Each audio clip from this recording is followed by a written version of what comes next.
take a look at the scoreboard here. Actually, let's take a look at the rosters if we can for just a brief moment, because I want you guys to know where all the teams are sitting at. Of course, we have the German Empire facing off against the United Kingdom. So we'll take a look at the scoreboard in a little bit.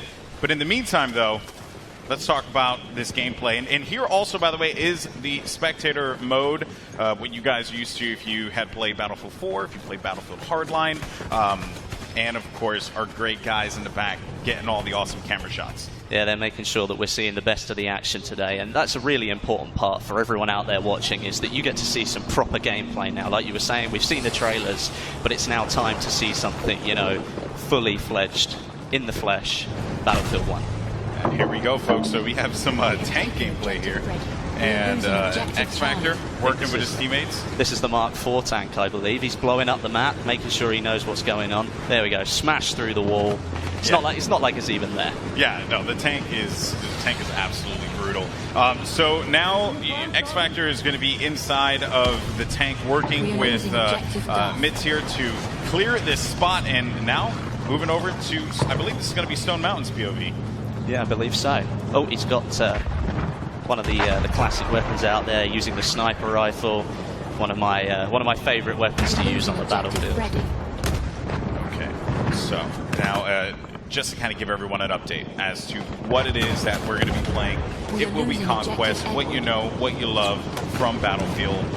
6 points up for grabs for those of you who may be new to the franchise. Look at that tank. Look at it. It's just incredible. Look. That is one of the heavy tanks that you're going to be seeing in play as well. Good shots, though, trying to lay down with that pistol. Is he going to take him?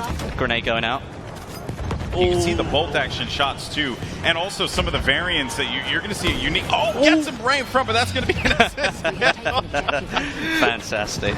Something that you're going to see today is all the different weapons that are going to be available, and well, there are quite a lot of them we're going to get through today, and loads of different perspectives. So you'll get an all-round feel for Battlefield 1 in the Conquest game mode. Yeah, this is looking insane right now. This cinematic shot. Look at all the players running around. It's fantastic.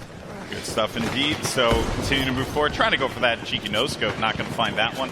But progress continuing on forward. Blue team currently, if I'm reading that screen correctly, has 2 points, working on A and E as well. They're leading 26-19 as well, which means they've got the upper hand so far. German Empire versus the United Kingdom. Look Airplane battle. Now, when I did the Battlefield 4 Showdown, one of my favorite things to capture were the airplane battles, right? And here we are yet again with the biplanes. Something that I don't think... Got nearly up there.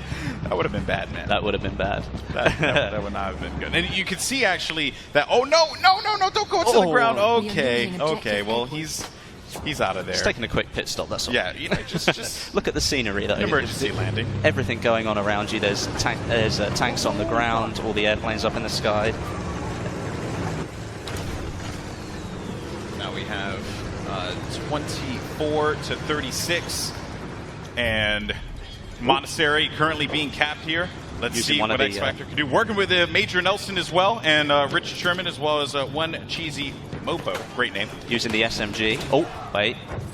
Pulling up one of the mounted weapons. Yeah, the mounted weapons here, of course, if you're holding off on this flank here, you have to be very mindful too, because tanks can come in and just shred that wall. Yeah, right. If you think you're going to be able to maintain position there for a long time, as soon as they get wind that you're holding that spot, they can send a tank there and just absolutely destroy. And a couple things to note about the tank classes as well: it is an actual class that you select, and then you go into the game with the tank class, which has its own gun, its own tools, all these different items. You can pick up a tank from the battlefield as you would in other battlefields, but now with the tank class system, it is a class designated to vehicle drivers. Correct. So if you want to spawn in and make sure you are that tank driver, when you pop out of it, if you ever have to leave it for any reason, you will have your own loadout, which is something a little bit different that we haven't seen before. Keep in mind too, the red team has the lead here, and they have managed to get out of this one. Look at Jamie Foxx. He's really getting into it, isn't he? Yeah, he's going it. He's singing to the camera. Honestly, I'm sweating right now. It's the emotion. It's the emotion. Look at it. You saw his eyes. You saw the love in his eyes. The love and the pain. Oh, man, goodness. So we got a lot of action going on, though, inside of the monastery here. Look at it. It's already fully destroyed. Yeah, it's fantastic. The scenery that's on offer. Oh, taken out.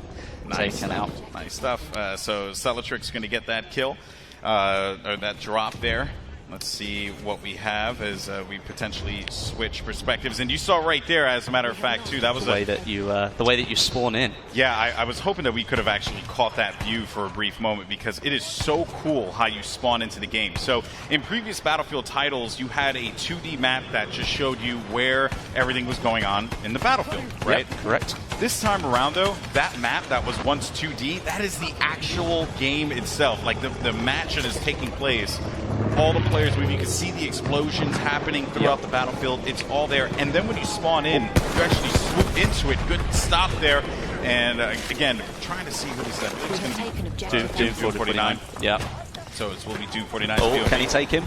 Oh, he got the assist. I mean, you were going back. Let's go back to the spawn screen.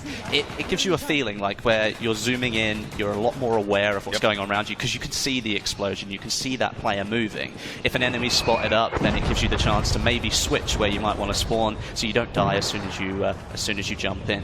Yeah, it's a really just cool looking moment too when you swoop into that site. But here we go, over to Matt's perspective here, as he's just going to... Going in with the SMG, nice close quarters weapon. That's right. Good using it to full effect. Multiple variants as well for that one that players are going to have the option to use here in this particular build. And I think that was an anti-tank grenade that he just picked up there. And check out Snoop Dogg. He's waiting to see if anyone's going to charge up on this trench here, trying to work with his teammates. Well, you can see the concentration. Look at all these players. They're all just looking out, going, right, well, I've got to really concentrate here. I've got to make sure that I'm in... Look, you can see Stone Mountain there just behind. He's making sure that, yep, see, he's telling his players what to do. Getting the troops to fall in line, man. Getting the troops. And here we go. So this is the spawn system. You just swoop right into it, and you go right into the vehicle, like, or wherever you decide to go. It is so cool. That was just awesome to see. I mean, that kind of mechanic. I mean, the spawn screen is one of the most valuable things you can look at, because you can really help change the way the battle's moving. And if you can see all that information in front of you, it's so much more helpful. And there are a variety of items that you could use as well, gadgets that you'll see players use. I think we saw the anti-vehicle grenade just a little while ago.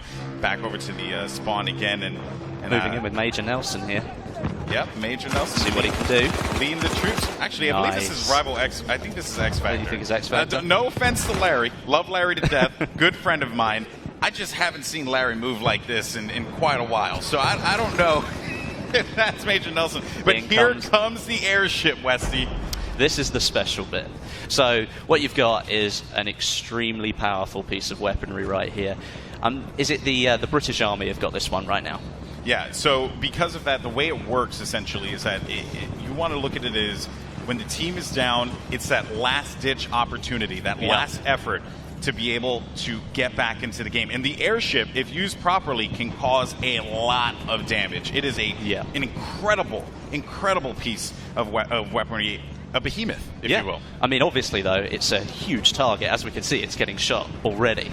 So it's not something that you're likely to miss in the sky, but all that power right there. If you were down and you needed to take a couple of flags back in Conquest, this could give you the power to do that. You can absolutely obliterate people with the guns that are on it. Infantry don't stand a chance. So it really is the last ditch, but you could turn things around. The plane just landed right in front of us. And good shot there. And look at Terry Crews throwing down on the PC. That's what's up, man. You know, just looking for that opportunity. I think he found someone in front of him and just... now he's just yelling. Yeah, well, I mean, again, it's the emotion. Raw emotion. On board with Snoop Dogg. He's in one of the tanks, I think. Or is it the armored car? I think it might be the tank. Yeah, I think that is the tank there. And over here, Stone Mountain's POV dealing with a lot of pressure. And Sea-Nanners coming out of nowhere, giving him the business. That's unfortunate. One thing we did see there was one of the new movement mechanics, the way that you can pull yourself up on top. You might have just seen it before the guy hit the floor.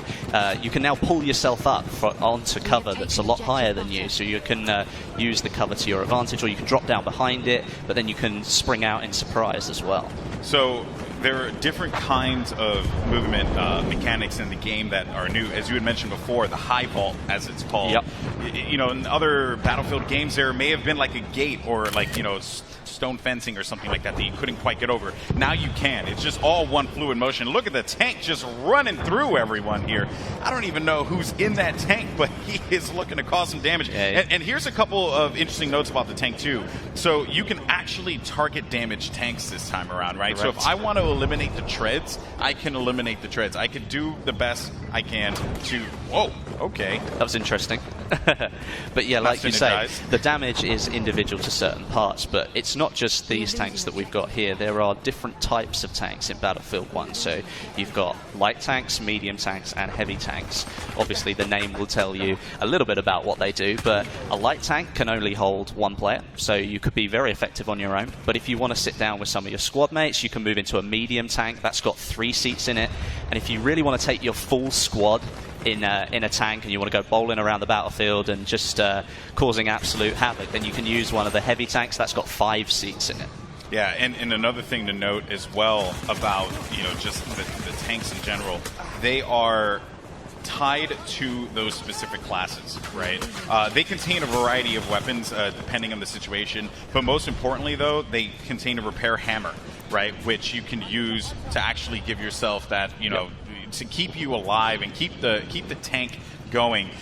Also, another thing to note too, and I do want to talk about this, you can actually self-repair your tank. Yes, you can.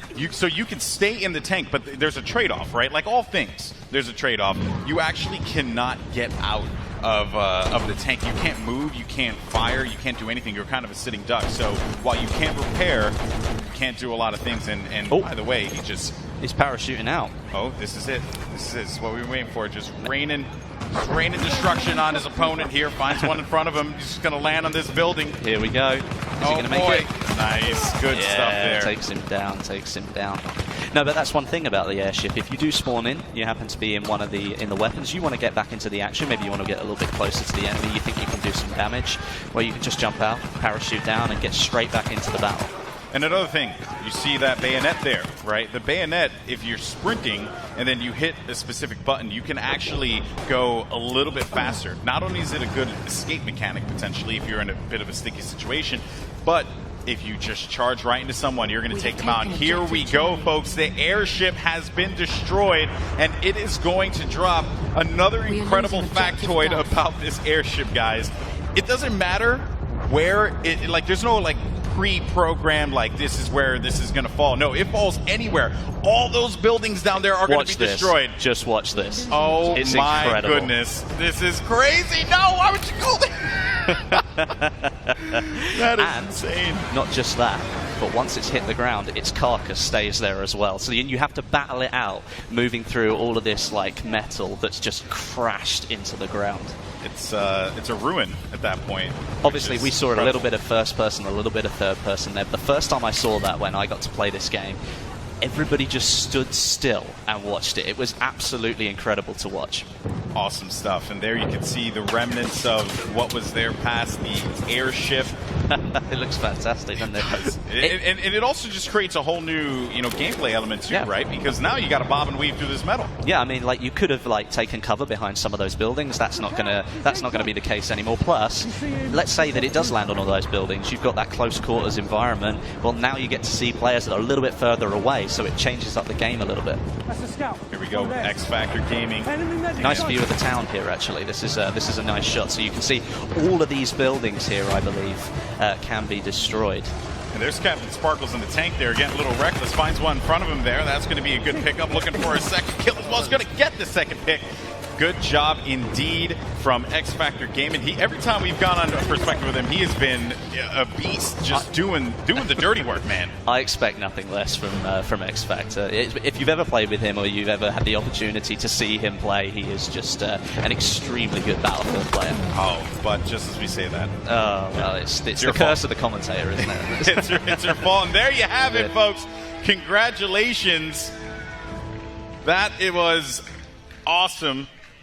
If I'm correct, I believe that was the German Empire who came out on top of that.